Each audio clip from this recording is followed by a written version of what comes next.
Oui, notre leader bien-aimé, son excellence président fondateur, est désespéré par tous ces gens au Gondwana qui ne font pas leur travail. Ce travail pour lequel ils sont pourtant payés avec les deniers publics, à l'exemple des juges de la Cour constitutionnelle de la très très démocratique République. Voici des gens qui ont fait des années d'études de droit avec le Dalloz comme seul camarade de jeu, des gens qui tout d'un coup oublient que dans Cour constitutionnelle, il y a constitution et que donc, comme le leur a susurré notre leader bien-aimé, leur travail est de s'occuper de la constitution gondwanaise, s'assurer qu'elle va toujours bien, que la poussière ne se pose pas sur elle, que les toiles d'araignée ne viennent pas enlaidir ses pages, et que ça sente toujours bon, et que ça soit toujours propre et brillant. Voici donc des gens, on leur dit de faire leur travail, eh ben ils refusent. On leur dit que le président fondateur veut offrir au peuple gondwanais une constitution encore plus jolie et pimpante, une constitution moderne, digne du 21e siècle, relookée, botoxée, avec des lèvres pulpeuses et un corps de rêve, eh ben ils refusent.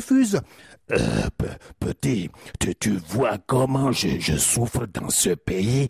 C'est pour ça qu'on est toujours en retard par rapport aux autres.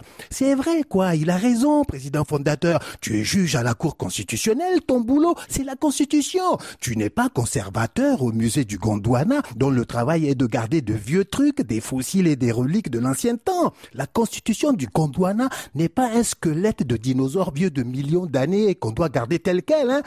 C'est comme si la vendeuse de beignets du rond-point de ton quartier revendait les mêmes vieux beignets tous les matins. Personne ne viendrait acheter ça. Elle doit à chaque fois renouveler son stock, avoir des beignets tout neufs, chauds et croustillants. Une constitution doit être comme ça, chaude et croustillante, et pas une constitution gardée au congélo sans respect de la chaîne de froid.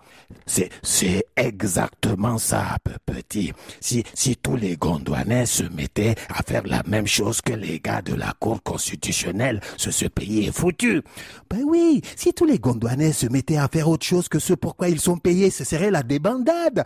Par exemple, si tu commets un délit dans la circulation, un policier te contrôle, tu lui montres ton passeport diplomatique, eh ben, il doit te laisser tranquille, il ne doit pas te verbaliser, il n'est pas payé pour ça. Pareil pour un colonel de l'armée gondwanaise, il doit rester tranquille dans son bureau, climatisé, et son 4x4 V8 flambant neuf, au lieu d'être au front pour défendre le pays. Il n'est pas payé pour ça.